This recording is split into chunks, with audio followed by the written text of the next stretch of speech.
Welcome back to Davos for the fourth sprint event of the season from the FIS Cross Country World Cup here on Eurosport. I'm Simon Golding and I'll be with you for live coverage of the men's and women's races from the quarter-final all the way through to the finals in another sprint event that has all the ingredients to be another real cracker. The big question remains though, can anyone stop Norway from dominating the podiums yet again this season? Well, the athletes going through their final preparation ahead of our 5 quarter-finals. It'll be the women up first, followed by the men. From the men's point of view, Krog winning out last weekend and Osterberg winning out for the women. Two very impressive young Norwegian athletes, and to be coming back to a course that you've had success at just 7 days ago, well, that will surely build the confidence, and Norway never short on confidence in this particular discipline. Yesterday, it was yet another good day for Norway on the Cross Country World Cup. A welcome return to success in Davos as well, something that hasn't been forthcoming for the Mighty Reds in recent seasons. Chris-Andre Jespersen took third, crossing the line 10 seconds behind the winner in the men's race, but keeping the distance leader Sundby off the podium. And Peder Northug back in business, but clearly disappointed with his second place finish behind the surprise winner. And that surprise winner was Anders Glørsen, second in the sprint last week here in Davos, and only started the race because others were ill. Had a little bit to make up at the final split, but he went on to demolish everybody in that last 2K to set a mark of 34.37.9, leaving the man in the number 15 bib to hold off all comers for his first ever distance win. And a familiar face topped the podium in the women's 10K. Norway's Marit Bjørgen once again proved that she remains the woman to beat over distance, crossing the line for her 69th distance victory. Surprise of the day though, Nicole Fessel of Germany with a fantastic second. Here's Marit. My body was very good and skis very good today. I'm really happy. It's good to go home for Christmas with a victory in the longer distance. So Marit Bjørgen keeps the overall points tally ticking over, with the sprint event laying ahead today. Well, we've been hearing from the athletes just after their qualification races earlier today, and the news is good. The conditions under ski very much better than it was for training and the races yesterday. So looking forward to an interesting race on this 650-metre course. 2 laps and 2 real elements on this course that produce fabulous racing. The climb coming away from the start. We'll see some of the big engines really going for it there. And then you've got this very tricky, this tighty-righty as they call it, coming back into the stadium. And it's a horrible little descent with the turn. And that's where we've had some dramas already over the last couple of weekends. We will have more from the quarter-finals onwards. Live action then from the racing here in Davos to come after the break. Stay with us. Welcome back to Davos and welcome back to what should be some cracking sprint action here today. The men's and women's coming up live on Eurosport 2 from the quarter-final stages all the way through. 5 quarter-finals then for both disciplines. That will narrow down to our semis. All straight knockouts as we head through to our finals. Marit Bjørgen, the top seed coming into this, still just hanging on to the lead in the sprint standings. She's way ahead in the overall standings, but Bjørgen nearest the camera, 18 points ahead of last weekend's winner, Osterberg. Bjørgen then, Kjellinen, Herman Vjørik, Somskar and Moski are our first 6 races away in this opening quarter-final.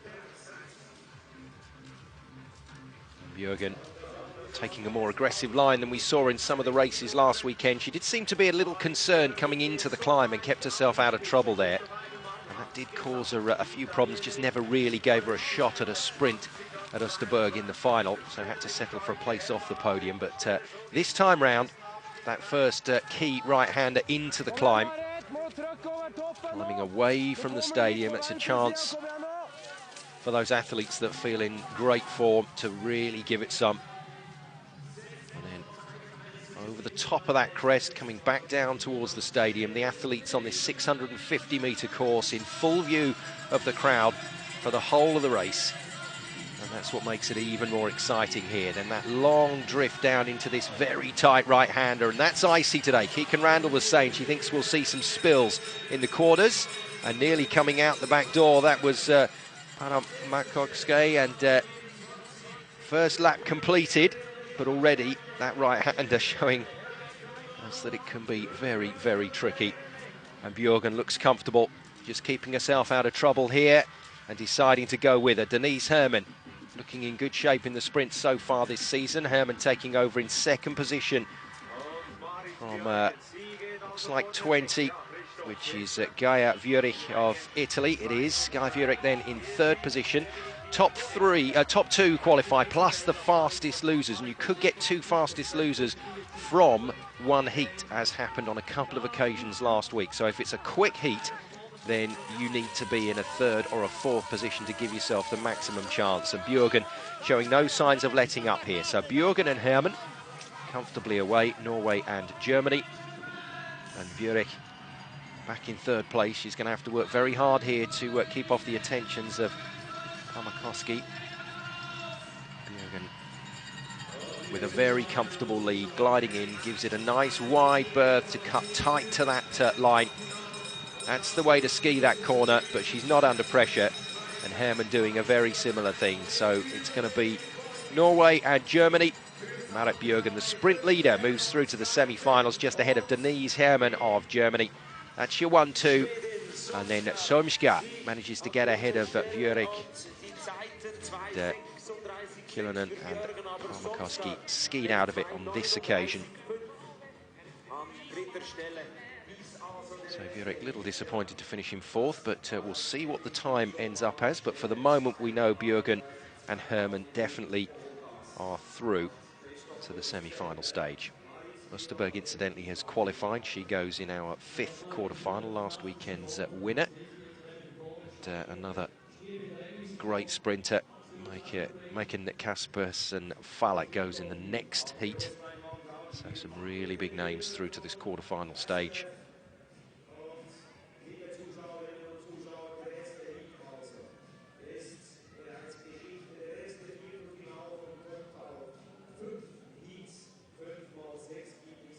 First quarter-final done and dusted. Bjørgen through a second quicker, actually, than her qualification time at 2:36.62. I'm not sure that's going to be quick enough for Solmska and Vueric to benefit as fastest losers. We will see.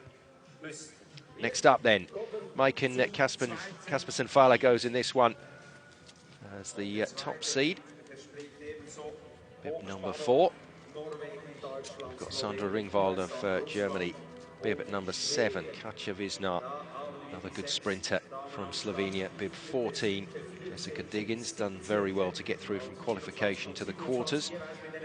Natalia Matvieva of Russia, Bib 24, Ringwald 17 incidentally, and then Maja Dahlqvist of Sweden. Sweden very, very quiet on the sprint front so far this season. Maybe keeping their powder dry until it really matters come February 2015. So Faller in bib 4.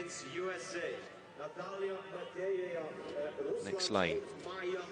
Sandra Ringwald with a big smile, the German looking pretty confident ahead of this one. Not looking quite so confident. It's Diggins and then Wisnar.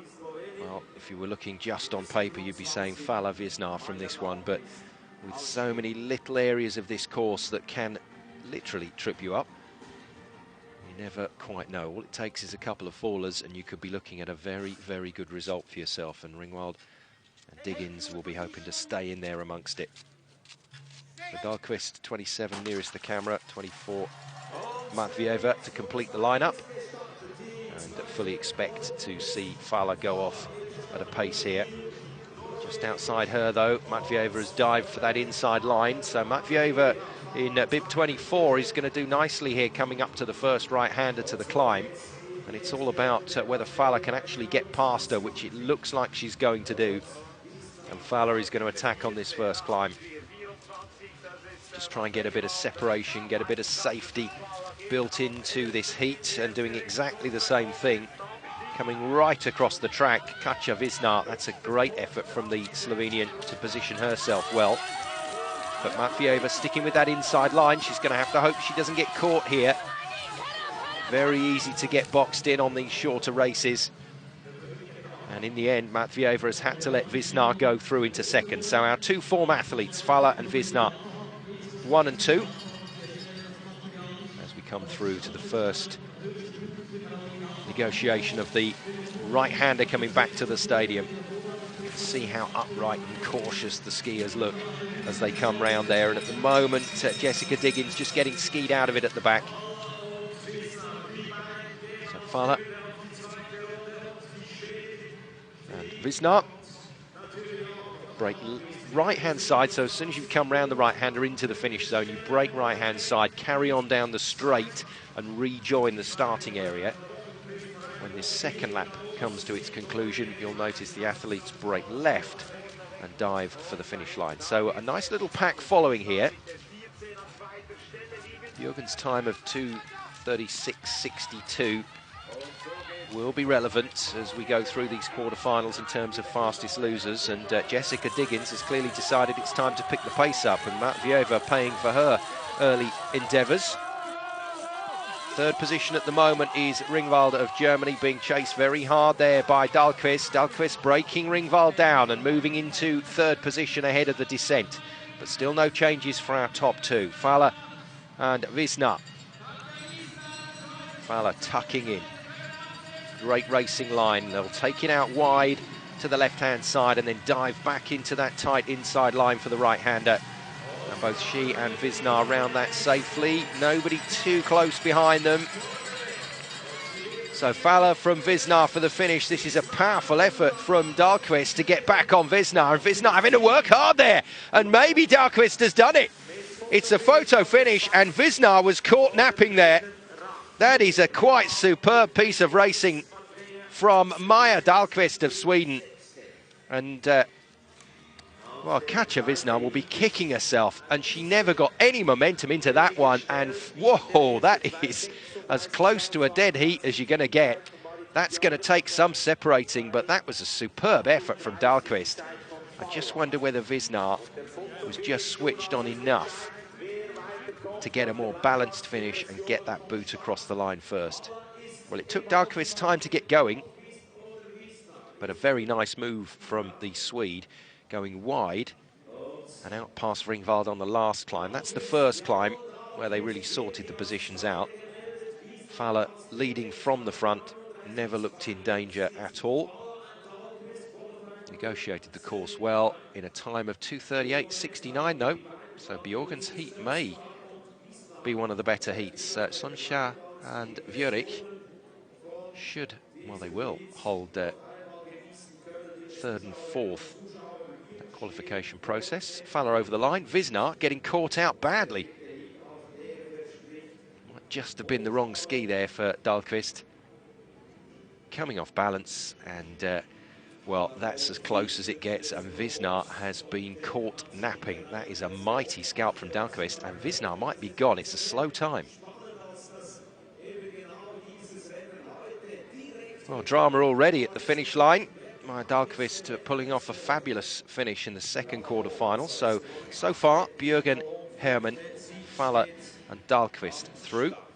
Norway, Germany and Sweden represented into our third quarter-final. Slow time in the second quarter, that opens things up quite nicely. And we got some speedsters in this one. Hanna Kolb will be looking for qualification for Germany in bib 5, bib 16. Hanna Falkov at Sweden. There is Kolb in bib 5. Went pretty well last weekend, as did Inga Marsdotter. And the other Swede, Stina Nilsson, but how unlucky was Nilsson, losing 2 ski poles in the space of around about 30-40 metres. That's so unfortunate. Ida Inga Marsdotter then in bib 6. 25, Lucia Unger of Germany. Over on the far side then, nearest that group in the crowd, Zerika Sarasoja Lilja of Finland. She's bib 26. Very difficult one to call this. One of the more wide open heats, and away we go. We'll see if Kolb actually drives for it. Expect to see Stina Nilsson up there and pushing, and that's exactly what's happened. Bib 15, the Swede, Stina Nilsson, takes it out from the front, dives for that inside line. Gives you a little bit of protection coming round the right-hander and into the climb, but Lucia Unger is not going to let her have it all her own way.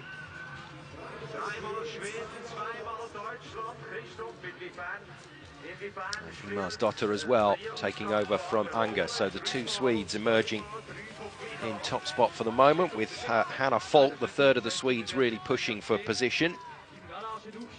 And that's very solid work. Change of tempo, change of style into this quite abrupt climb, but it's over very quickly. We saw Krog and Osterson take the field to pieces there last weekend. I'm sure we'll see something similar as well.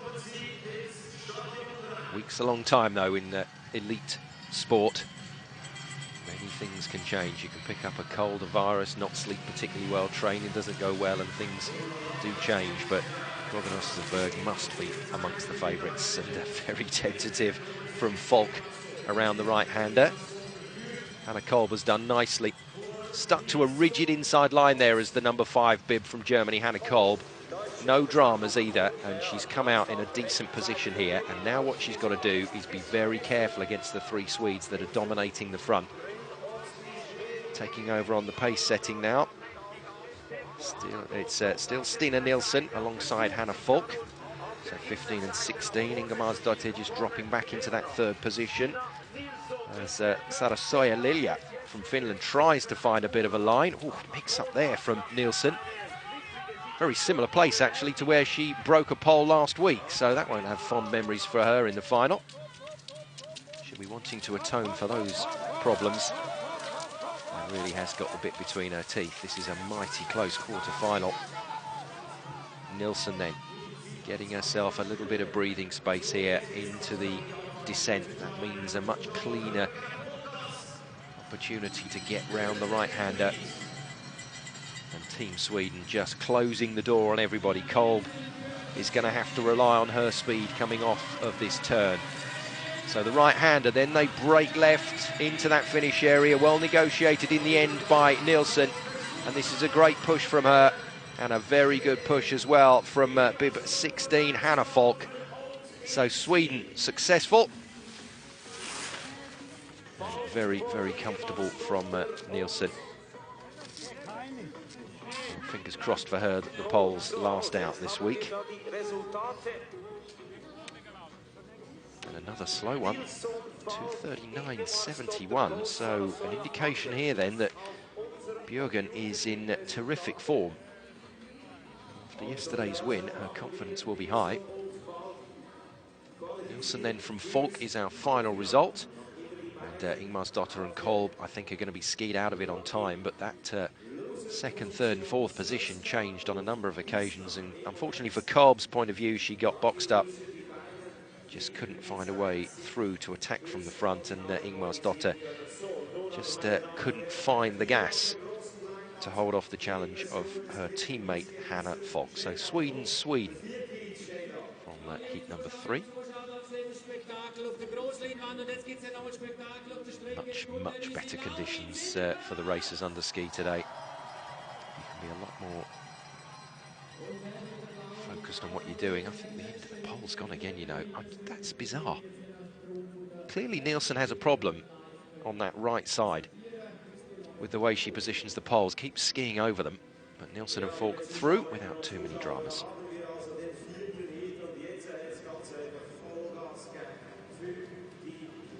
Well, a few names, a few big names not making it through so far. We've lost Wisnar. Expect to see her towards the closing stages. But Björgen, the sprint leader, is through. We've still got the woman in second place who won last weekend, Osterberg, to come in the final quarter. But this is the fourth of the quarterfinals in bib 29, Ida Sargent of the USA. Bib 19, Heidi Weng. Expect to see her going all the way. Then Lorien de Graaf. Big cheer from this Davos crowd from the Swiss racer. Back in form, she says, back in business. We hope so. Keegan Randall, always good to see her in the mix in the sprints, but she's had a torrid time of it so far this season. But says she feels good. Vespa Fabian then is bib 12 and bib 22, Claudia Neustadt of Germany. So again, another decent lineup. Certainly room for manoeuvre, I still think, with those two fastest loser positions. Now, how quickly does Van der Graaf go off in front of the home crowd on home snow? And how's Keegan Randall going to play this one? The American, bib number 9. Some of us really struggling to explain her lack of form at the start of the season, and she's been just the same. But she's been very patient, very positive, and just says she's got the right feelings this weekend. That's the point. She's got the right feelings about these sprints. So Randall moving towards the front. One American at the front, the other American in the shape of Ida Sargent towards the back. But the back marker at the moment is Neustadt of Germany. Heidi Weng. Great racing from her last weekend. Moves into a decent spot, finished 5th in the final. Did Weng. Just on the inside line, bib 19 is Weng. For the moment, able to pressure the leader. Van der Graaf expected to see her go off in front of the crowd quite quickly. And now the Swiss going to take a few gambles on this line. My goodness me, she has. That is a mighty tight line from Van der Graaf, and she's skied that quite beautifully. She's taken a couple of hundredths out of the field just on technique alone. But back they come. Keegan Randall working hard, determined not to miss out on a technical mistake. Okay, if your form's not quite there, that's fine, but it's heartbreaking to miss out in these sprints through a fall or a collision. And she's done well to close off the door there. Vesna Fabjan was having a go, number 12 on the inside, but Randall very aware of her positioning here. And she's making this work for her very nicely. Shifts left just to give her that little cut into this corner and then into the climb. Now, can Van der Graaf hang on here, and can Randall hang on here? Because Fabjan is surely going to attack on the inside. There is space for her. The Slovenian pushing. And at the moment, rather surprisingly, Heidi Weng being skied out of this in 4th position. This is not good for the Norwegian.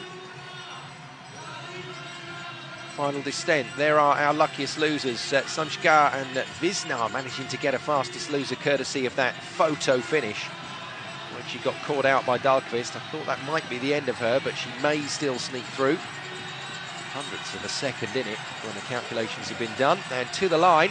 Van der Graaf looking very solid indeed. Keegan Randall is going to keep a bit in the tank here. She's keeping one eye over the shoulder. Oh, nearly caught herself out there. Just a little bit too casual from Randall, holding off Fabjan.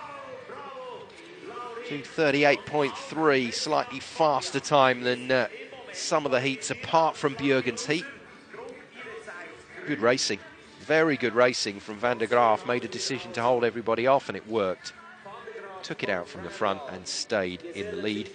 Keegan Randall with quite a bit of manoeuvring finally managed to get the tactics right. Keegan Randall picking up 2nd position, Vesna Fabjan in 3rd, and a disappointing one for Heidi Weng in 4th position for Norway. Well, I'll say it again, it bears repeating. It's good to see Keegan Randall back in some form. To say it's the form that we saw from her last year by any means, but certainly confident enough to attack here, and she's made it past the quarter-final stages. She wasn't even qualifying in the early part of this season.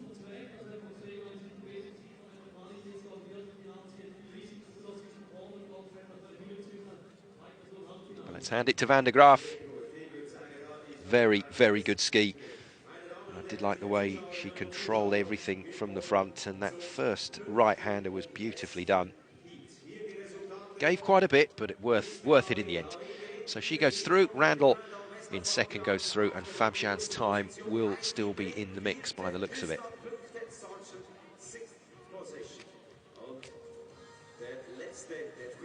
One more quarter-final to go then for the women, and it involves the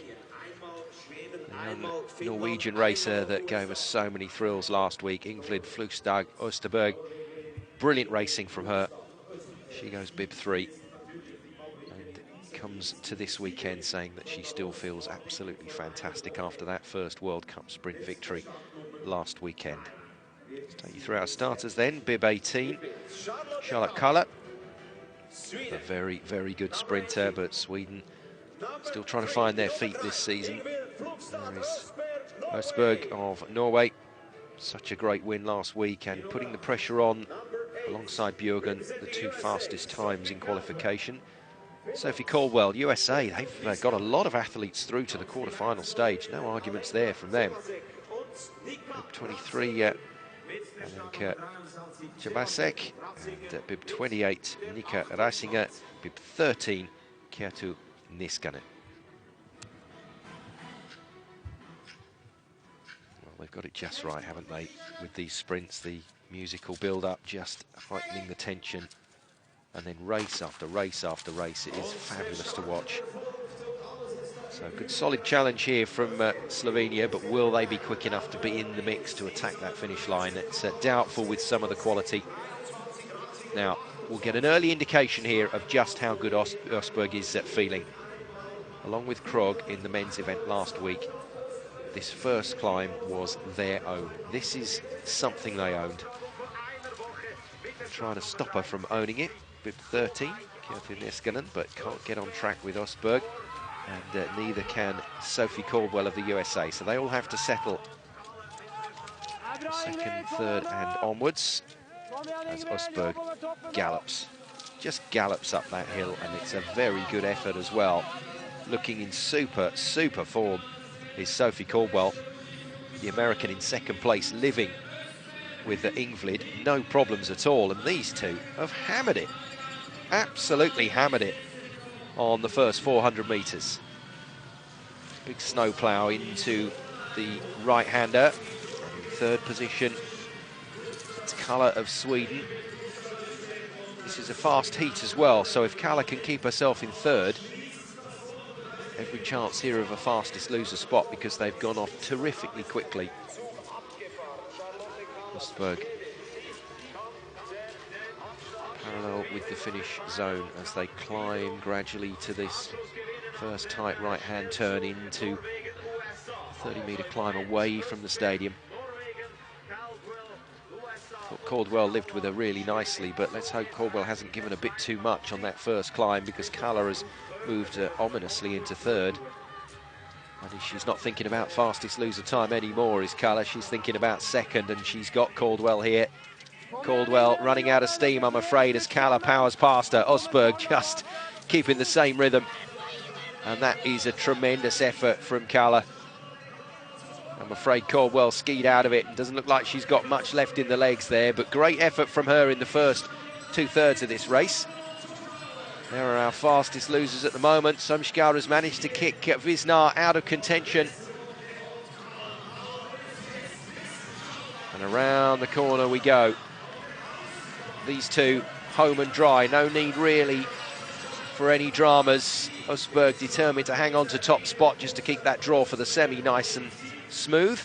And that is a belting time. That's unbelievable. 2:35. That is very, very quick indeed from Østberg. And we are talking about 2.59 seconds quicker than the nearest time set today. That was in qualification. Bjørgen managing to up that just a touch, but she's still a second faster than Bjørgen, and Østberg looks absolutely fabulous. But what a great break, eh? I mean, it's not a great break for La Clusaz, Davos having to stand in as the substitute venue, but in terms of the two Norwegian winners last weekend, to come back to the same venue, not have the travelling, stay in the same hotel room, it's all good. And Krog and Østberg, I think, red-hot favourites for today's racing, barring incident. Welcome back to Davos. Time to move our attention to the men's quarterfinals. The women's quarterfinals, excellent to watch. Some good results in there for a few names, but Østberg still looks the business, and Bjørgen is really going to have to go some, not just to get on the podium, but to overpower her young international colleague. First to the men's quarters then. Fosli, Pechikov, Nortug, that's Thomas, not Peder, Kummel, and Gafarov. Take me through the start line. Peter Kummel of Estonia, bib 20. Bib 1, Sondre Turvel-Fosli. Fosli, such a quality performer. 21-year-old, a real tip for the future, along with Krog. Then it's Pechikov of Russia, 31 years old now, Alexei Pechikov, moving into the senior part of his career. Notug, and then number 21, Baptiste Gros, and finally 30 from Russia, Anton Gafarov. Exactly the same course, 1.3 kilometers the sprint distance, 2 laps of this 650-meter track, right-hander and climb, plus right-hander into the finish area, the one to watch, and a false start. I wondered if we'd get one today, because we've seen quite a bit of twitching on the line. It looked like Gros. So the timing gates are going to be closed, and it is Gros, but Gros's been conned, I think, just a little bit. I think it was Fosli that just thrust his right leg forward. Actually, it wasn't. It was Pechikov, the wily old fox. Pechikov thrust his right leg forward, and it was Gros that went. Shaking his head there in disagreement, but if he went too early, he went too early. Simple as that. Been shown the card. Doesn't happen often. Just goes to show every millisecond counts. And off we go. He just takes his time, Gros, on that one, making absolutely sure that he doesn't mess it up again, but it's going to cost him a few metres as Fosli powers into the lead. Expect to see the men around comfortably sub-20, but anything into the 2:16s is a fabulous time on this course. Fosli, very expansive style of his as he moves across and then back into that inside line ahead of the climb. Fosli at the moment taking Kummel with him. Kummel on the inside line. Gafarov, the better of the two Russians, moves wide. Pechikov on his tail. And they've left Gros at the moment for dead at the back. Very impressive. Fosli with a look over his shoulder just to check where the pack is. Good race management here. You've got another 2 to go if you have pretensions of being on the podium. So anything you can leave in the legs is a sensible option. But like Wisnar, you've got to be careful. Wisnar caught out by Dahlqvist in the quarterfinals for the women. And missing out. Nice and easy here for Fosli as the rest begin to position themselves. Gafarov at the moment in second position for Russia with Pechikov, the second of the Russians just off his back. You would expect to see Pechikov start to position himself here. 21-year-old with 67 starts, 16 podiums and 3 wins, but only managed 8th in the sprint in Sochi. Very disappointing result for him in front of the home crowd on such a big stage. Well, that climb looks innocuous enough, but that is a real breaker. It has proved to be so in pretty much all the racing we've seen from Davos over the last 2 weeks. Very comfortable from Gafarov, getting himself into a good position there. I think this is going to be a solid time as well, so we may see a fastest loser through from this one. And Fosli is taking his foot off the gas a little bit coming into the last right-hander. Pechikov gunning it. He is going to get past Gafarov, so it's going to be Fosli from Pechikov. Gafarov has to settle for third, but it is a good time. 2:17.5. Barely any difference between qualification to his quarter-final time from Fosli. It was a very well-positioned ski from Alexei Pechikov. Didn't he do that nicely? Gliding into position and then moving past Gafarov, and Gafarov knew he was beaten.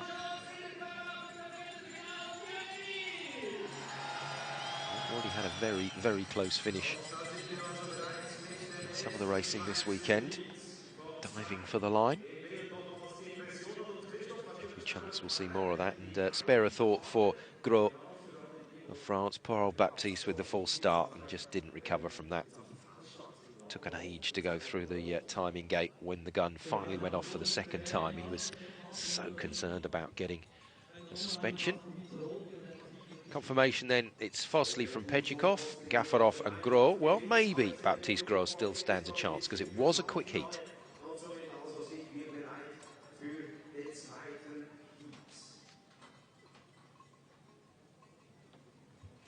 Lovely conditions here in Davos for the second weekend running. Had a bit of snowfall, bright sunshine, the course in immaculate conditions. Still a little bit icy as you go around the right-hander into the finish, but apart from that, very good.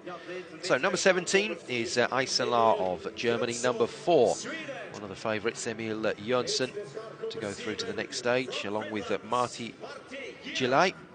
And 14, Simeon Hamilton, USA, still qualifying people through. And how about this? What a great story for Andrew Young, 24, bib 24. Look out for him.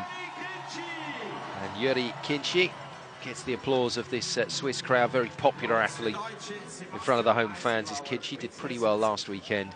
But for Andrew Young, an opportunity, if he can qualify through to the semi-finals, to get the best ever finish for a British athlete on a World Cup cross-country circuit, which currently stands with his compatriot Andrew Musgrave, who incidentally for British Eurosport viewers finished in 40th position and didn't qualify through here. But Young, he's a big man. A lot of people talking about the fact that he should be concentrating on sprinting, and that 24th position in qualification, very good. At the back at the moment is Young, just looking for position. There's Jonsson. At number 27, Kinchi take it out. So Jonsson from Kinchi. 14, Simeon Hamilton of the USA, and Young is opting for an outside line.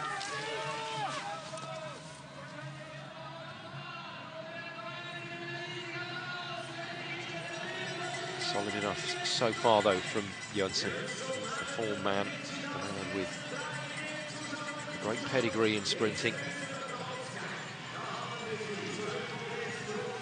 I think this race is going to be a very tight one. No fallers through the first right-hander. Young has dived for the inside. That's a pretty good line if he can get there, but he might get boxed out. And Kinchi it is that has dropped his pace and boxed off Young there, so that's allowed Hamilton through into second place. Jonsson doing the right thing, keeping himself out of trouble. As we move through to the right-hander again and the climb for the second time.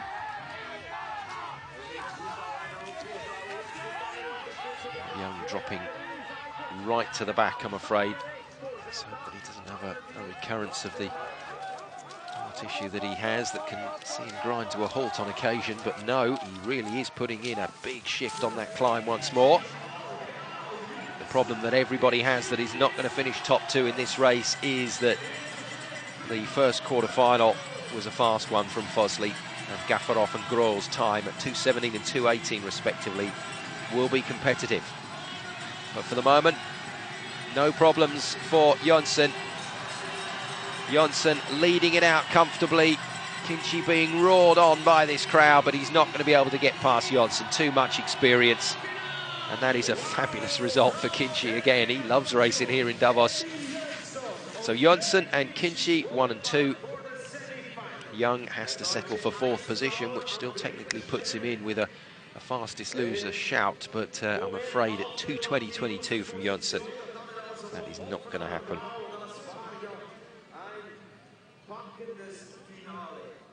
Not quite as tight a finish to that one as I thought we might get. Jonsson in the end controlled that very well. Once again, the keys to this race, the climb and the safe negotiation of the descent into the stadium. And I'm afraid that's where Hamilton's race went wrong. That's why Young managed to get himself through into a decent position on that climb. That collision between Hamilton and Yilai just happening on the change of camera shots, so we didn't see that collision first time around. So Yilai, another big name out of the running. Kinchi delighted to come through that, but Jonsson will have expected qualification.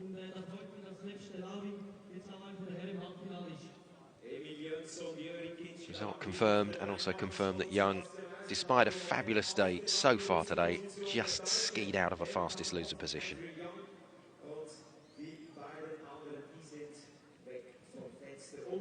2 quarterfinals down, 3 still to come for the men. And all indications that this one could be a quick one. Pellegrino, the fastest man through qualification and quarterfinals last week, then had a fall. Stumbled at the right-hander coming into the finish area, and that cost him a place in the final.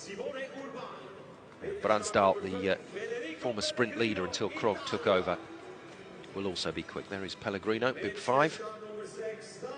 Bib 6, Erik Bransdahl was wearing the leader's jersey until last weekend, but didn't have the best of times. 28-year-old already got company from the new group of athletes coming through. Ovad Solas Togbol for Norway, not one of the better known sprinters, but made his way through to the quarterfinals. Maciej Starega, of Poland. Bib 26 and bib 25, Gustav Nordström. Just goes to show and underline the fact that Norway just have such a tremendous depth in talent, having Togbol through to this stage. It is the 2 athletes we expected to see emerging. An effort from Bransdahl, needs to recover his situation after last weekend. Simone Urbani having a go at this one for Italy. But at the moment, Pellegrino and Bransdahl looking very relaxed about the situation. Pellegrino holding that inside line nicely. Now he's going to get himself out of trouble. There's Pellegrino racing up the inside. Bransdahl just outside him, and they're going to want to just cover what Urbani is doing here without it prejudicing the rest of the field coming back at them. And Bransdahl taking a real breather on that descent. It's Pellegrino that is tucked in behind Urbani.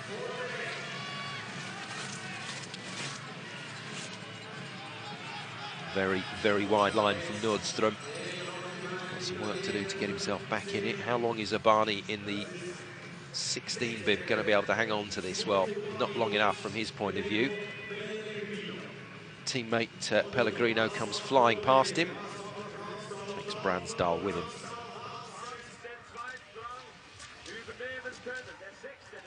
So Pellegrino from Bransdahl as they move into the next climb. Nordström has done well to get himself out of a bit of a pickle towards the back of the field. So the big Swede moved through into 3rd.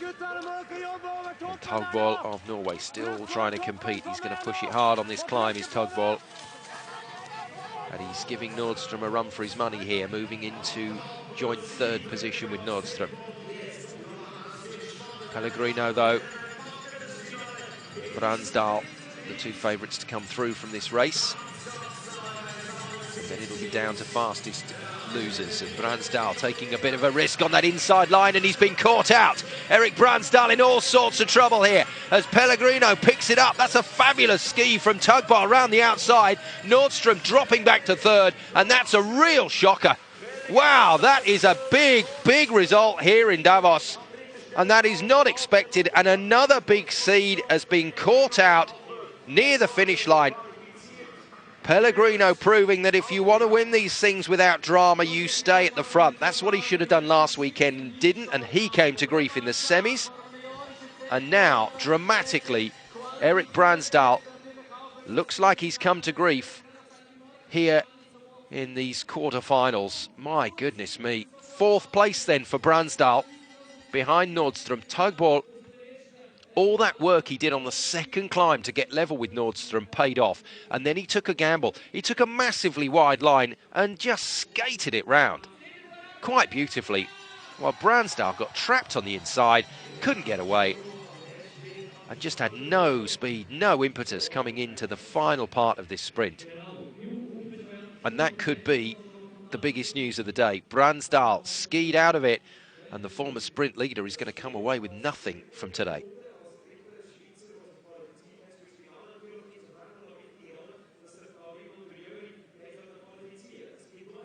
Well, as is so often the case, the quarterfinals and the semi-finals providing us with a massive amount of drama for Paul Goldberg. The Quarterfinals were dramatic last week. One of the favourites to get through to the final didn't make it past the quarters.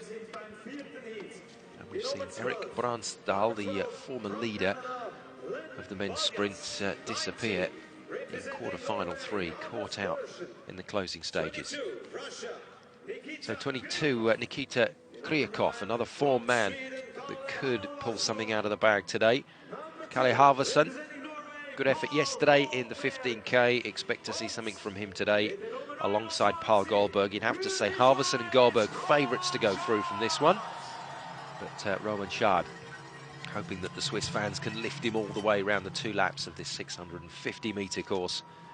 And let's not forget, bib 19, Anders Glursen. Fabulous win yesterday. Second last time out in Davos. Glursen could have a bumper weekend here in Switzerland, but it's Glursen maybe suffering a few ill effects from yesterday at the back. Not gone out quite as hard as we would expect. So Glursen off the pace at the moment. That means that Halvorsen allowed to move to the front along with Kryakov and Paul Goldberg, very specifically keeping himself out of trouble coming round the outside into this first climb. I think aware of what happened to him with the stumble last week. So Halvorsen leads, Goldberg pushing Kryakov very hard up that first climb. And a little bit of a surprise to see Glursen so far back. Raced so fabulously well last weekend for his second place on the podium. And then that magic result yesterday. He's got a lot of work to do. And that's a push. Definitely a little bit of a push there from Schad on Goldberg. Goldberg won't be too happy about that, but he's got time to repair the damage. Back we come then for our second lap and into this right-hander for the climb. Now, we're going to see some real sorting out here, and I think Paul Goldberg... Oh, and Schad has gone. Paid the price for overcommitting there. And he's out of it. Broken a pole as well. So Schad out of the running. That opens the door for Goldberg, who smoothly glides past into second place behind Halvorsen, with Kryakov still trying to push Goldberg on the climb and trying to get himself into it for Canada. Len Valjash. A rather sad figure is Schad. He won't feature. Goldberg got himself back with the pack, but for the moment, the new 1-2 is Halvorsen with the Kryakov just behind him, and Kryakov just trying to shut the door here, but that's a nice bit of work from Goldberg. And pushing very hard, Goldberg against Kryakov for the line. Oh, and all three of them dive for it.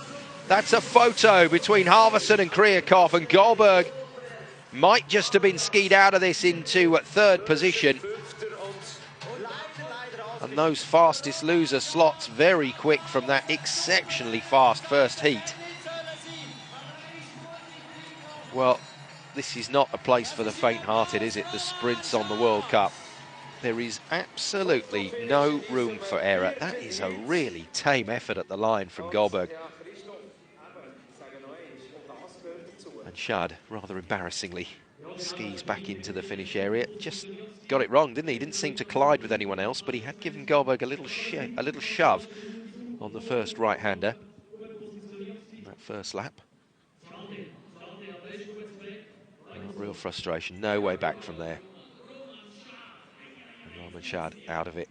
And to compound his misery, he's going to have to speak to the crowd about it as well. So, confirmation, Halvorsen and Kryakov. Very, very close.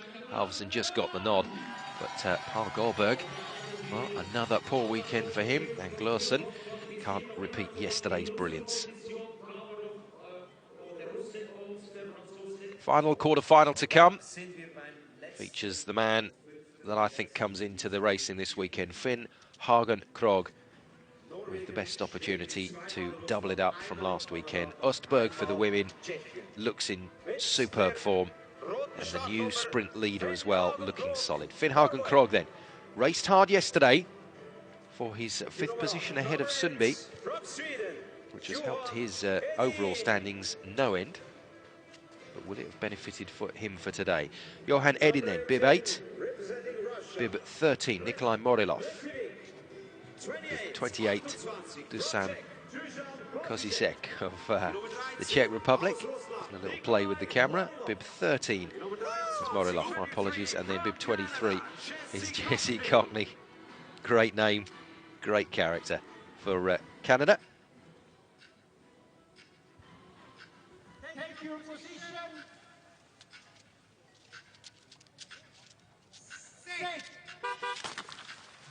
Clock ticking down, and another full start. Our second full start for the men. This is going to take a little bit of sorting out, I think, by the panel of judges. Well, it looked definitely like it was number 18, Retovic of Russia, that went through the line first, but I saw a pretty big twitch at the far end there from Finn Hagen Krogh. Once again, driving his right shin forwards. And that was in Redovic's eye line, and he went. It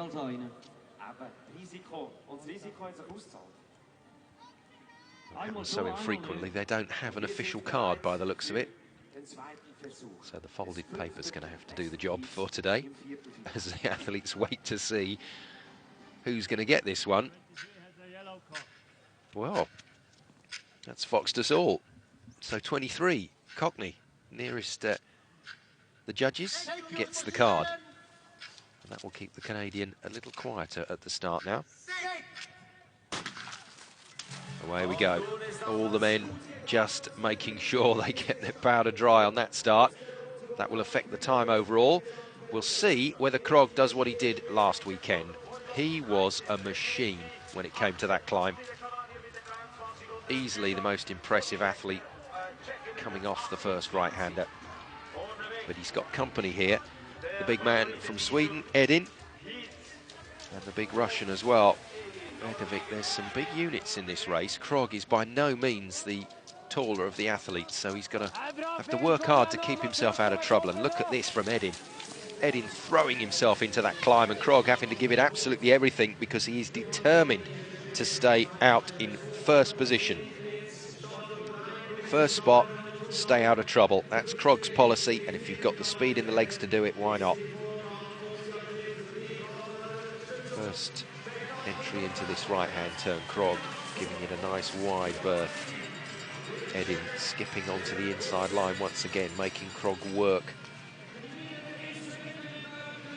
But Krogh more than up to that. That's very smooth skiing from the Norwegians. So Krogh from Edin, and coming into the frame once again, Retovic, who I thought was through the line first, but it's not about the skier that actually gets away, it's the skier that breaks the barrier, and obviously Cockney had done that before anybody else, but it was fractional. The Canadian skied out of it at the moment. The two Russians skiing Edin out of it as well. Edin paying the price for going hard against Krogh on that first climb. Be warned, don't try it. Krogh is just too good. In the form of his life at the moment. One of the rising stars of Norwegian cross-country. It's terrifying, isn't it? The next group of Norwegian athletes are coming through, and they already look amazing. Gafarov and Nordstrom, our fastest losers, our lucky losers at the moment. And with Krogh in the driving seat, we know it's going to be a solid time. And Krogh needs to get himself round this final turn, and does so. Keeps himself out of trouble, drives for the line, and Krogh with Retovic in second position. That's a good time from Krogh. That is fast. 2:16.3. Krogh and Østberg just blowing everybody away at the moment with quite superb sprint skiing. And Norway heading at the moment for another fabulous weekend of results. So Finn Hagen Krogh through.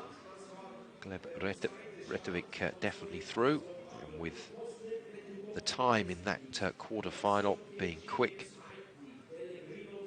every chance that Morilov and Kozisek have got a chance.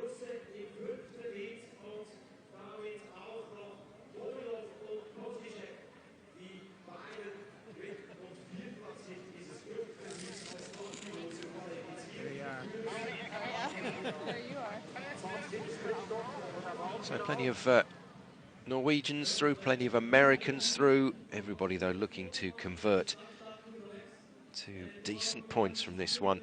Krog and Retevik confirmed. Morilov and Kosisek with excellent times just behind them. Welcome back to Davos and welcome back to another fabulous day of sprint racing here on the Cross Country World Cup. Marit Bjørgen still leads by just 18 points on the World Cup sprint standings, as well as being the overall leader, trying desperately to hold off the challenge of her compatriot Ingrid Flugstad Østberg, who won last weekend. She goes in semi-final 2. Semi-final 1, though, Marit Bjørgen in bib 1. 4 is Faller of Norway. 15 is Nilsson of Sweden, so unlucky last weekend, as was Denise Herrmann, bib 11. Maja Dahlqvist spoilt the party for Vesna with a fabulous finish in her quarter-final, bib 27, and Vesna Fabjan, bib 12. That's your lineup for this first semi-final. And, well, a little bit of a surprise to see Bjørgen reluctant to take this out, but I think she may be just concerned about the pace of Faller here and doesn't want to give too much too early. But Bjørgen's going to have to be careful, doesn't want to get boxed like she did in last week's final, consequently missing the podium. And we've seen some big names miss out in some very tight racing so far today.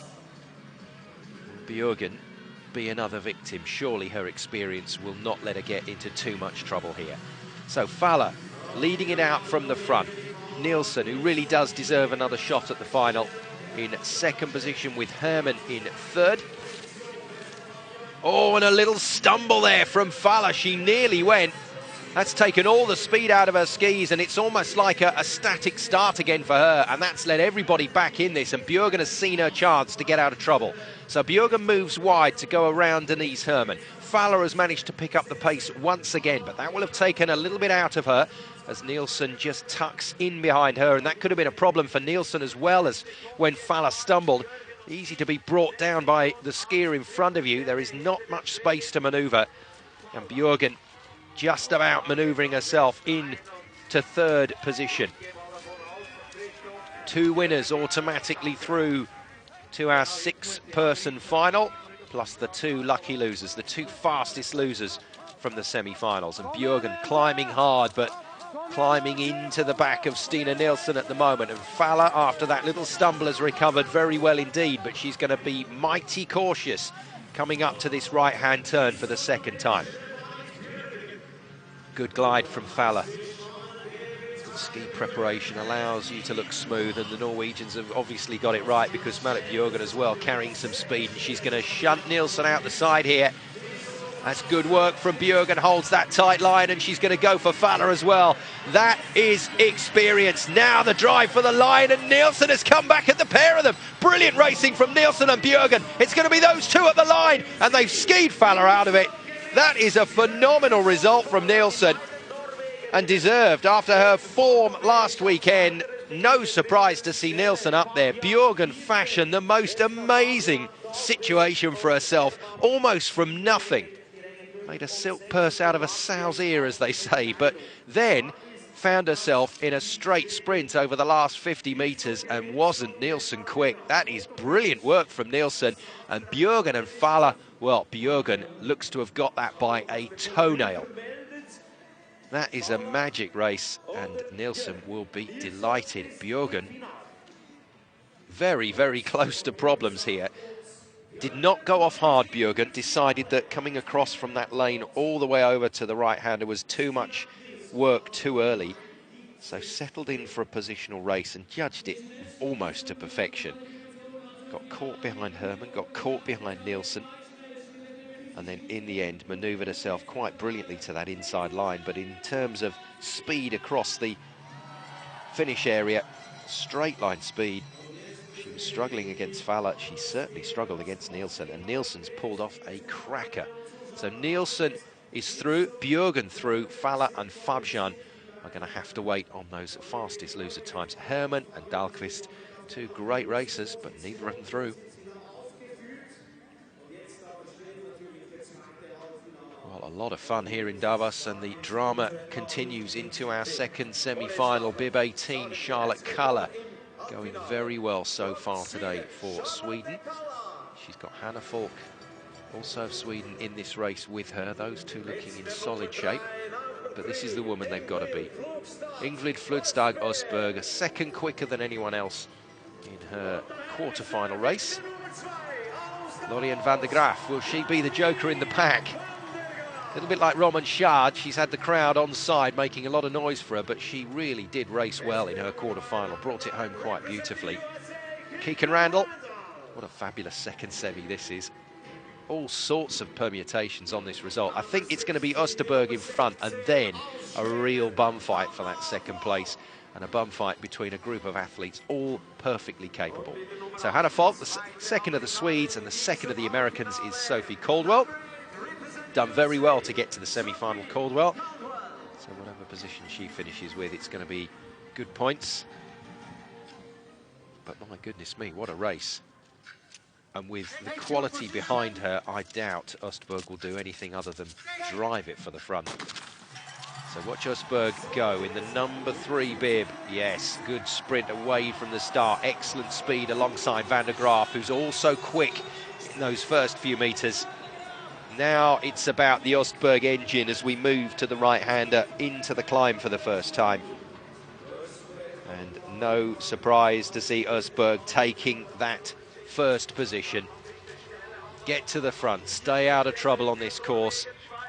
That has been key for the racing in Davos over the last few seasons. It remains so. Now then, is she going to break everybody here? Is this going to be a big push from Østberg? Breaks the rhythm into that climbing pattern, then back into skating. And I tell you what, Lorien van der Graaf in the black in bib 2 has done very well to stay with her. And if Van der Graaf can stay with Østberg, that is a guaranteed place in the final. It's going to be very difficult for anybody to get back to these two if they keep this pace going. Keegan Randall at the moment is off it in 5th place. It's Falk and Kalle. Kalle just in front of Falk, in fact. Kalle in 3rd position, and Randall looks like she's gone. Yes, Keegan Randall, I'm afraid, a faller on a weekend when she said at last it was starting to feel so good again. Well, that will not have felt good. A fall then for the American. She's gone. Caldwell is out of it as well, so no representation for USA from this semi-final, unless, of course, we get more drama on that final bend. Can't count anything out in this racing, and I think Van der Graaf has given too much too early. She can't stay with Østberg. And Charlotte Kalle only too happy to take over in 2nd spot. Now, how much does Østberg give here? Unbelievably quick in her quarter-final.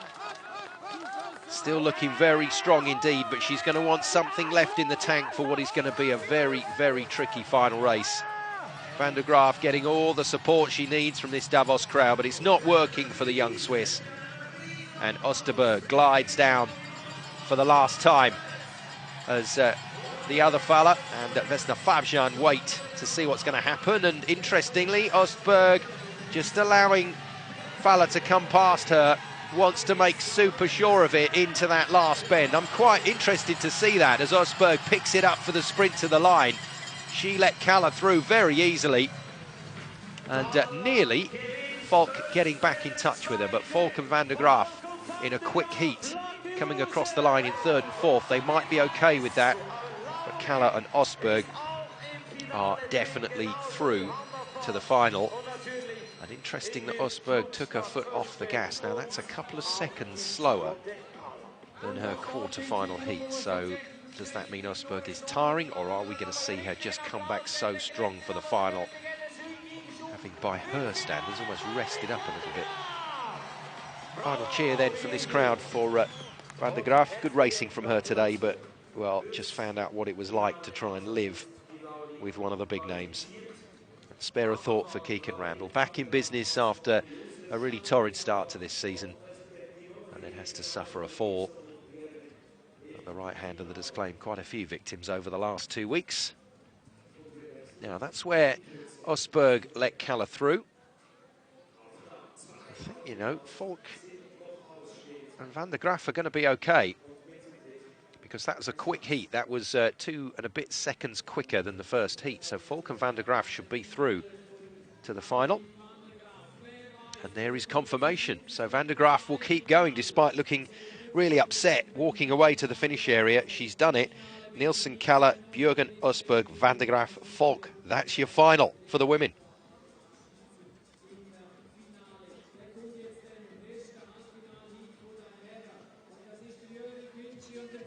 Into the men's semi-finals here in Davos. Fosli, Jonsson, Pellegrino, Pechikov, Kinci and Kozisek. That should be a very tasty first semi-final. The second semi-final should be fast. Krog involved in that one alongside Halvorsen and Taubol of Norway, who's done fabulously well to get himself through. Gon, Bransdal, Gon, Glørsen. Number 28, Kozisek, he's a real character. Sprints himself to the start area and the race nearly got underway without Duzan in place. I'm sure he'll give us a smile eventually. So Fosli in the number 1 bib. Number 28 is Kozisek. We know that Fosli is going to be fast. Emil Jonsson is going to try and dominate this one as he did with his quarter-final. He'll want to use that big frame of his to muscle it out to the front. But here's your speedster. This is the man that set the pace last weekend until he fell. A stumble on the right-hander in the semi-final cost Pellegrino a place in the final. So Federico certainly due one here in Davos.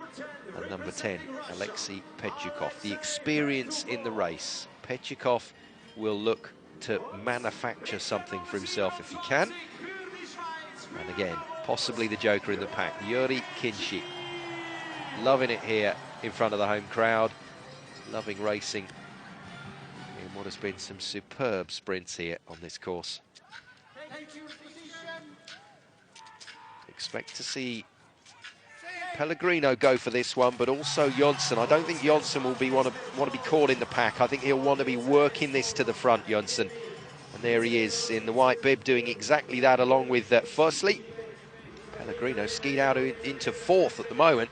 Pechikov has a very similar idea to Fosli and Jonsson, and it is Pechikov that finds that little bit extra coming through into the first bit. Kinci once again getting himself in a bit of trouble there, catching his ski pole, but he's okay.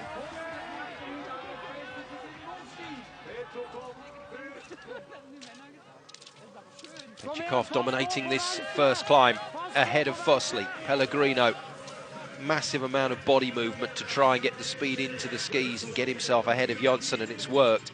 So Jonsson is where he doesn't want to be. He's going to have to do his work from the back of the field here. That means Jonsson will have to take a gamble at some point in the second lap, and that gamble is likely to be what he's doing right now. A dive for the inside and then try and ski that right-hander nice and tight.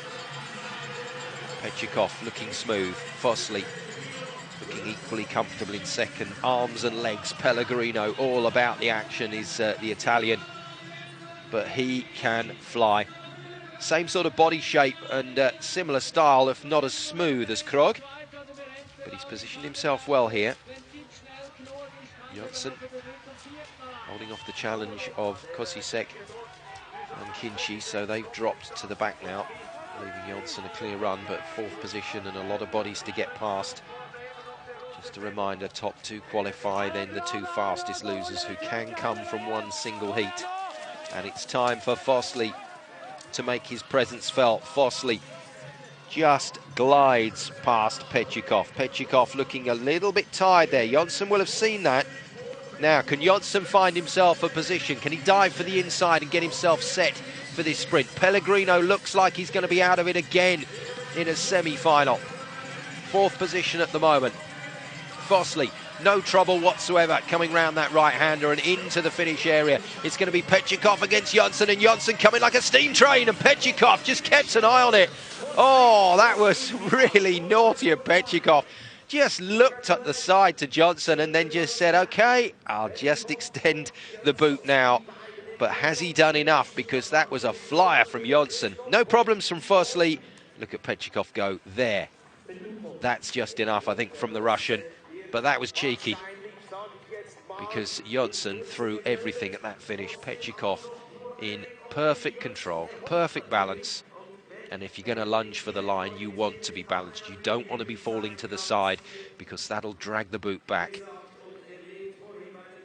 But Jonsson got himself in trouble. He's had to do a lot of work.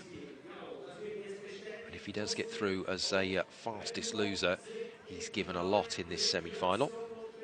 Interesting to see Fosley make that break on the climb, but clearly decided that he wanted to finish from the front and did just that. So Fosley of Norway, 2:18.30, not the quickest time. So fastest loser for Jonsson may not be an option. But how cheeky was that from Pechikov? Let's see if it's paid off. It has. Pechikov is through. Jonsson and Pellegrino will have to wait and see how quick this second semi is, but with Krog in the mix, surely it's going to be quicker.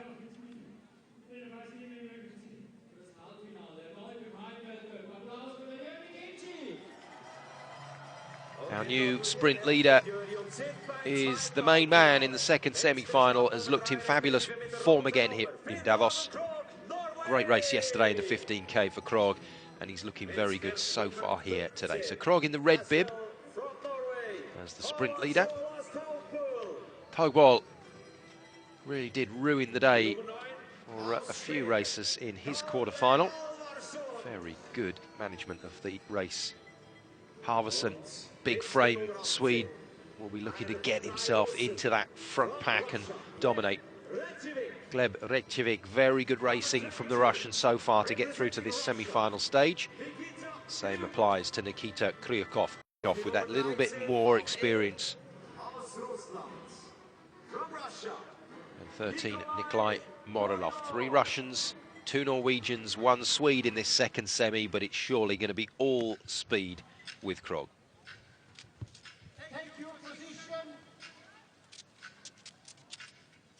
The clock ticks down, and the race is away cleanly. No false start this time out. And immediately Morelov positions himself towards the back, doesn't want to get involved in that dash for the front. Krog being given a bit of a taste here of his own medicine. That was superb away from the start line from Halvorsen. And you just wonder if Krog is paying the price for that 5th yesterday in the 15K. Glursen certainly paid the price. He was nowhere near his best in the sprinting in the quarterfinals today. And Krog, the sprint leader, has to settle for 3rd position. Don't say we've got more dramas coming in this second semi-final. Halvorsen working alongside the other big man in the race, Redkivik, in the 18 bib. So Sweden next to Russia at the moment, shutting the door on the Norwegian. It will be in their interests to stay very close together and side by side on the second lap and just provide the biggest barrier possible for Krog in that dive for the line. Halvorsen away amazingly well at the start and just overpowered Krog. Now Krog's going to show what he's got. Time for the speed man to turn it on. He clearly has something left in the legs. No problem at all here for Finn Haugen Krog as he powers his way past Retjevic. So Krog moves into 2nd place. Retjevic consigned at the moment to 3rd, but this should be a quick heat. 2:18.3 was the first heat, Fosley's time. Jonsson and Pellegrino will be watching with bated breath as the 2 lucky losers at the moment. Krog driving up the climb. He is certainly not as sharp and not as fast up that climb as he was last week. Halvorsen getting the better of him for a 2nd time, but Halvorsen just hanging a little bit as they come into the right-hander for the last time. Clear qualification though for those 2 at the moment, and no need either to take any risks on this bend. Comfortably done. Halvorsen gets the power down. Krog moves to the inside line and starts to dive for this one. Halvorsen though decides we don't need to race that one out. We're through. Halvorsen and Krog do it. It's not a quick time. So 3 and 4, Togbal and Morelov look like they're going to lose out to Pellegrino and Jonsson. And if that is the case, that sets up an absolutely mouth-watering final 6. We'll wait for confirmation of that, but this was a much more straightforward race. Tactically, in terms of manoeuvring for position, there wasn't that much of it going on. It was only Krog really that had to make a move on the second lap. Other than that, it was about just straight speed and who could stay in there. And in the end, the likes of Reykjavik and Kryakov just couldn't do that. So Jonsson and Pellegrino should be through to the final as the fastest losers because their first heat was quicker. And Krog, I think, just keeping a little bit in the tank there. Went hard off the last turn just to make sure of it. That's a nice look, isn't it, across between those two. Halvorsen and Krog. Just a glance to say, I'll see you in the final. And that's exactly where they will meet again. Look at that for a lineup, though. Fosli, Krog, Halvorsen, Pejčíkov, Jonsson and Pellegrino do indeed go through as the fastest losers. Well, time flies when you're having fun, as they say, and it's certainly flying watching the speedsters today here in Davos. We've had some fabulous racing through the quarters, through the semis, and now it's time for the finals and time to decide the podiums here in Switzerland. And we've got two very interesting finals set up for you. For the women, they go first, 2 laps of this 650-metre course. Nilsson, Kalle, Bjørgen, Østberg, Van Graaf and Falk. Slightly more cosmopolitan feel to the lineup, but Sweden will be hoping to come away with something from this weekend, and Nilsson would look to be their best opportunity. Van der Graaf, one of the lucky losers through to this final. Quick time from the Swiss racer, but did look very tired, gave a lot in the early stages of the race in semi-final 2, trying to stay with Østberg. Østberg, I think, just left a little bit in the tank. And she's going to need it, because Bjørgen has raced well, she's positioned herself well. And I think Marit Bjørgen racing with no pressure these days. Every interview she gives, she references the fact that she loves the idea of staying ahead of the younger girls. But also, any points are a bonus in her chase for the overall title. Lorien van der Graaf then walked away from the finish area of her semi, I think suspecting she hadn't got through, but that wasn't the case. Good time from her, got herself into the final. Charlotte Kalle goes bib 18, van der Graaf is bib 2 incidentally. As we run down through this fabulous field. 3 Swedes then to see if they can stop Norwegian domination so far in the sprints. Hannah Falk raced well in her semi-final, but finished behind Kalle. Stina Nilsson, though, is the form athlete for the Swedes at the moment, and if she can keep the ski poles intact, then she has every chance of challenging Ingrid Fludstad Østberg. What a marvellous arrival on the world stage for her. The 24-year-old looking in fabulous form, but into her 30s, into the autumn of her career. Marit Bjørgen, still a joy to watch.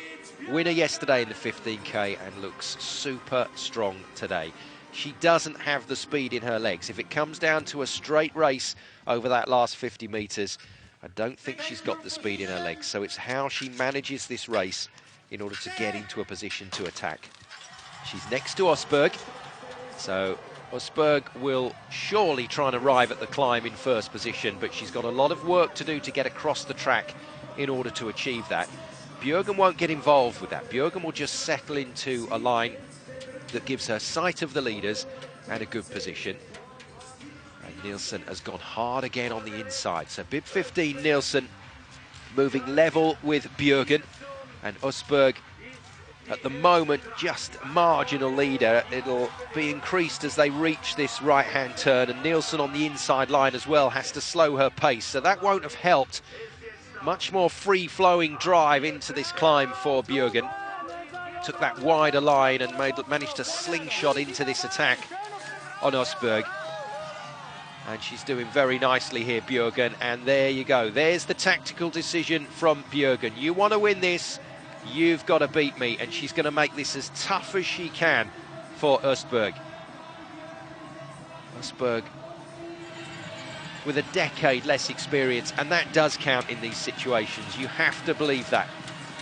Great effort from van der Graaf to keep herself competitive, but Nilsson at the moment doing enough of a job for Sweden in third place. Björgen has the inside line. Now, she needs to manage this. She mustn't let Østberg compress her too far down onto that inside line because she'll lose speed. And she's done that very nicely. Kept ahead of Østberg on the straight, which means that she can just move herself a little bit left and give herself a nice line into this right-hander, allowing the rhythm to remain into the climb. Done that beautifully. Very good work from Björgen, with Østberg in second. Nielsen still in third position. Is Nielsen going to have a crack at this one on the hill? She's certainly giving it her best shot. Just behind her is Charlotte Kalla. She could come into the mix as well. And look at this, Østberg is tired. No doubt about it, Østberg is suffering in this final. Nielsen has got past her. Marit Björgen has managed this race quite beautifully and got herself into a position now where she can go very hard for the line, and it's going to be tough to see anyone catching her. Nielsen will try and get as close as she can on this right-hander, but Marit Björgen holds all the cards as they come to the sprint for the line.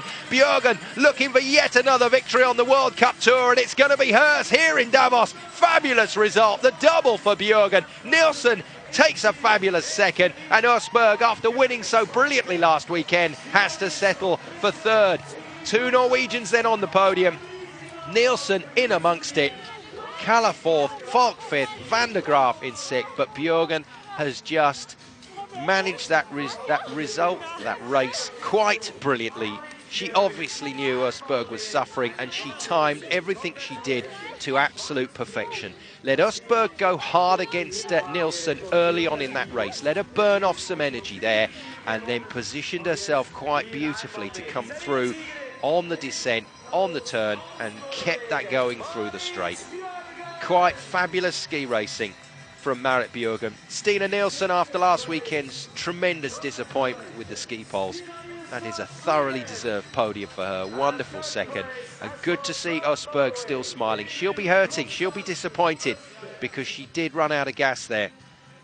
But it's still a third place in a very, very difficult field. When you think about how tough it is to make the podium through the sprint races, that is something to be celebrated, even if it's not quite what you were after. But Norway continue to dominate, maybe not with the name that we were expecting today, but Marit Björgen, the definition of the all-rounder. That is how you race a sprint. Control it, watch it, get to the front, shut the door, and finish the job. Just perfection. That's the only place where it could have gone wrong, and she just kept herself out of trouble. And then Nielsen did very well, hammered it on that climb, and that's what broke Østberg. That's where Nielsen really established her place.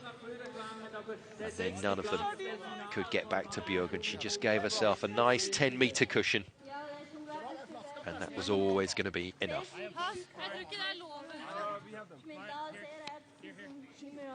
And the wins keep coming for Marit Björgen. 100 wins on the World Cup in all disciplines. Doesn't look that far away now, does it?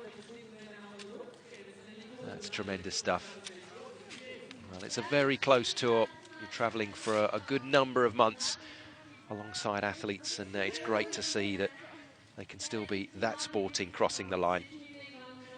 Three very happy racers. Marit Björgen, though, with the biggest smile in the middle of them.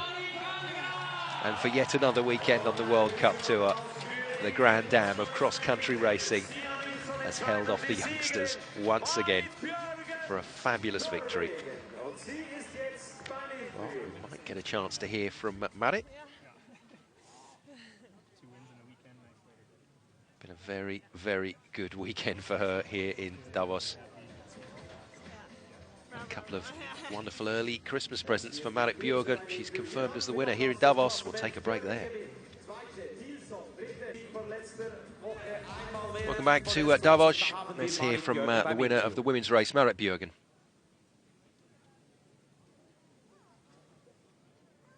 This gift for yourself. Yeah, it's a good gift for me for Christmas, and yeah, it's good feeling to have with me before I go in the Christmas and before the Tour de Ski. So I feel in the semi-final, I feel not so good, but I was a little bit better in the final, and I can push, so I'm very happy. And very good skis also, so I'm really happy for this weekend. Well, good job today, and enjoy the holidays that are coming. Thank you, and Merry Christmas to everyone.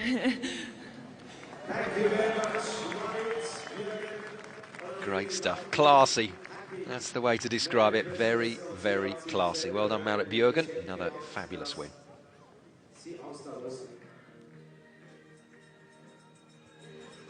Well, we've had some really exciting and fascinating sprint racing so far today in Davos, and I'm sure we've got the same to come for the men's final.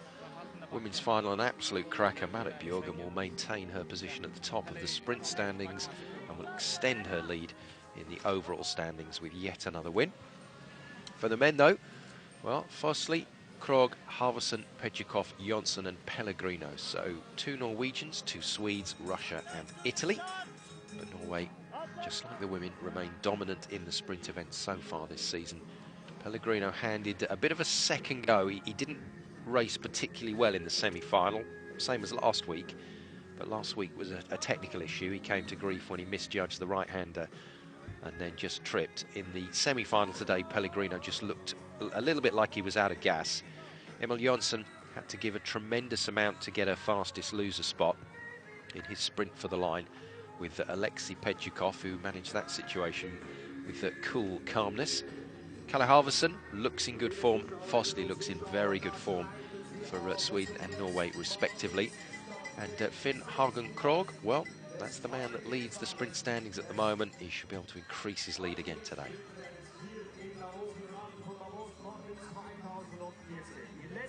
The athletes head towards the start area for the men's sprint final here in Davos. Marit Bjørgen has done it for the women, so Norway picking up yet another victory on the World Cup Tour.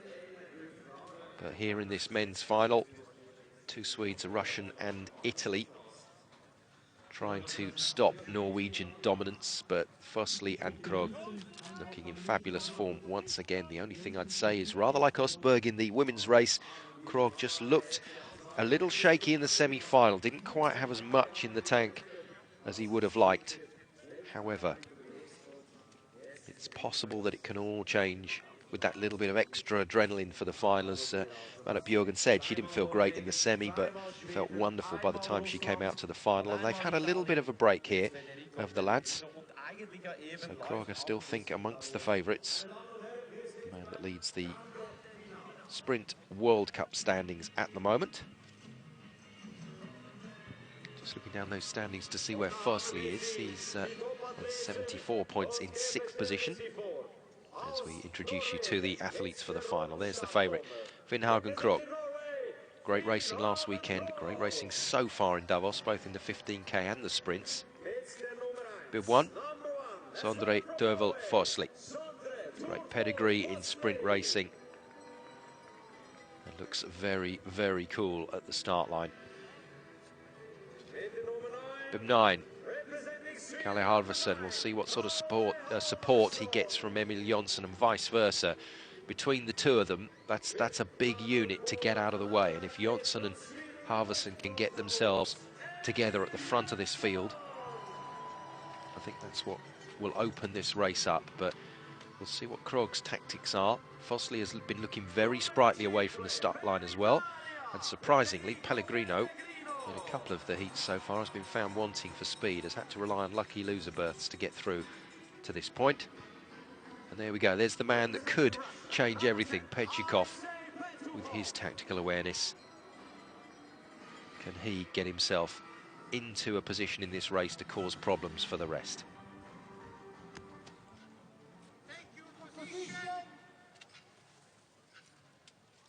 Men's final then, here in Davos.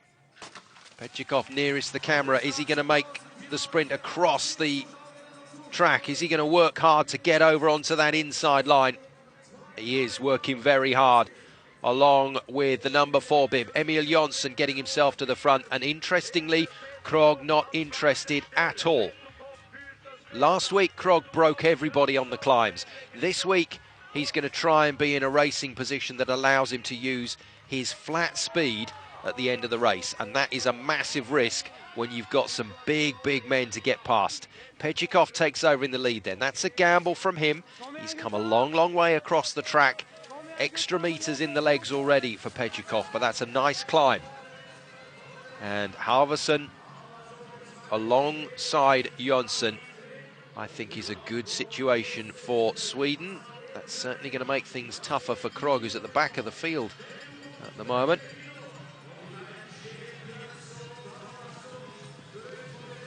So all very solid so far. Pellegrino in a handy second place. The two Norwegians not on the pace at the moment. That's interesting from Fosli and Krog. Fosli now trying to make a move, and he gets himself level with Jönsson. Jönsson clearly suffering at the moment in this final. Not quite able to find the speed. Pechikov still driving and trying to dominate from the front as Fosli comes back. Pellegrino gets alongside Pechikov, and Halvorsen, number 9 vest, holding it off. So it's Pellegrino, Pechikov, Halvorsen. That's your 1, 2, 3 at the moment as we head round this corner into the climb for the final time. Fosli settling for 4th, Krog in 5th. That's a mighty long way for them to attack from, and they're going to have to work hard. Fosli's gambled on the inside line. Halvorsen has shut the door, and Krog has come alongside Fosli. So Fosli missing out here as Pellegrino really starts to open it up. The man that's been fortunate to get to this final, but now he's going to make sure that he gives himself the best possible shot. Pellegrino is quick, we know that.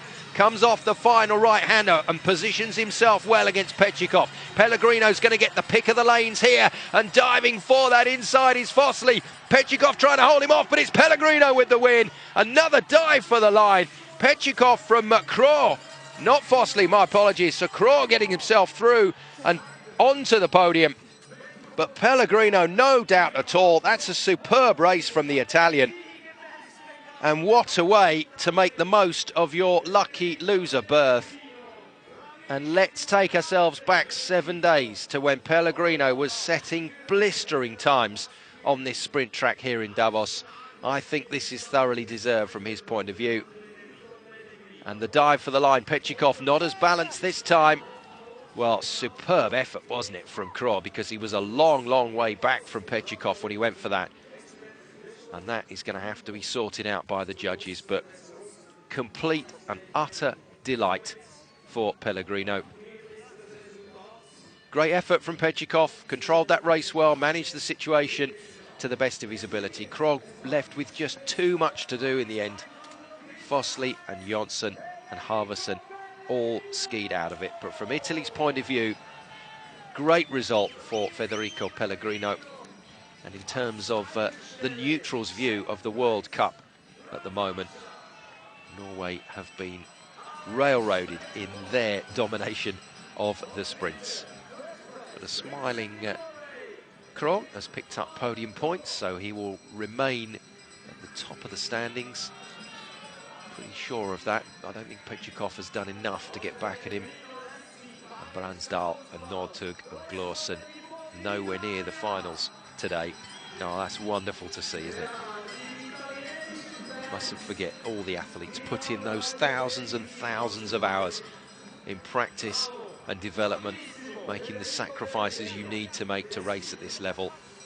And when you do get it right, when it all finally comes together, it is well worth celebrating and enjoying. And Pellegrino has done exactly that. He took a gamble, got himself in front of Pechikov on that climb, but that was the only real part of the gamble I think he had to worry about. What he did know is that once he got past Pechikov, Pechikov is a big man, and that's a tough racer to get round to position yourself for an attack.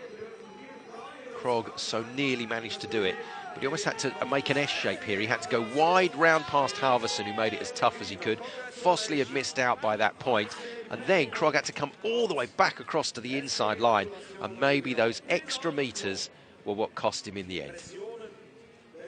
Diving for the photo finish, still to be confirmed. Pechikov 2nd and Krog 3rd. But that's what it looked like from the side on, but we don't have a completely side on view of that photo finish. No photo needed though for the main man. Pellegrino, the winner here in our 2nd weekend of sprint racing in Davos. and a thoroughly deserved victory. Did enough to get through the quarters and semis by the skin of his teeth, but my goodness me, wasn't he good in that breathtaking final. There's your podium, there's your top three. But it's Pellegrino that breaks the Norwegian stranglehold on the sprint results this season with a belting victory here in Davos. It's always good to see the reaction of the athlete, and a very genuine reaction as well. Pellegrino, one of these athletes that does wear his heart on his sleeve, so good to enjoy this along with him. But there'll be plenty of Italian fans here in Davos that have made the journey that would have been very, very entertained, because he had them on the edge of their seats during qualification for the final. He nearly wasn't there, but he got there and he made the most of it. Pejikov is confirmed in second, Krog in third, but it's Pellegrino that takes the win here in Davos. Well, a very enjoyable race. Let's hear from the winner. Podium before, but never the top step. It must feel amazing. Yes, there are a lot of years that I won this, and today I won, and it's fantastic. We'll keep this short, and you can go celebrate with your teammates. Congratulations. Yeah, thank you. This is a good victory in a not so good period for Italian cross-country ski team, and I hope that this result can be good for all the others team. I'm sure it's the beginning of a lot of great victories. Well done. Thank you. Yes, very good point. Is this the catalyst to reignite the Italian cross-country ski programme in the second half of the season, with the World Championships imminent? Wonderful result then for Federico Pellegrino, and he, alongside Malik Bjørgen, are confirmed as the winners of the men's and women's races here at the sprints in Davos, Norway and Italy. And, the interviewer did mention a celebration. Trust me, they'll be celebrating. Gundersen then for Nordic combined, 10 kilometres of racing. After the jumping section was cancelled, they've taken the pre-comp results for that. So Patrick Winterton will be with you for live coverage. That's coming up next here on Eurosport 2, the Nordic combined, as we draw towards the close of what has been a quite fabulous weekend of winter sports. Been one of those very busy weekends here on the channel, but my goodness me, we've seen some fabulous competition and some fabulous drama. And I hope you've enjoyed it as much as we have. I hope you enjoyed the sprinting, because that really was a sensational competition from start to finish. But as I said, the Grand Dame of cross-country ski racing proves once again that whatever the distance, whatever the discipline, she's got what it takes. Marit Bjørgen with a fine win in the sprint. And from the men's point of view, Norway's stranglehold finally released as Federico Pellegrino picks up his first ever World Cup win. A fabulous effort from him here in Davos to make it Italy topping the podium for them. So confirmation of the World Cup standings. Bjørgen in the overall standings now comfortably ahead of everybody, just producing results left, right and centre, and Østberg sprinting has put her in a very good position. But that's it from Davos. We'll see you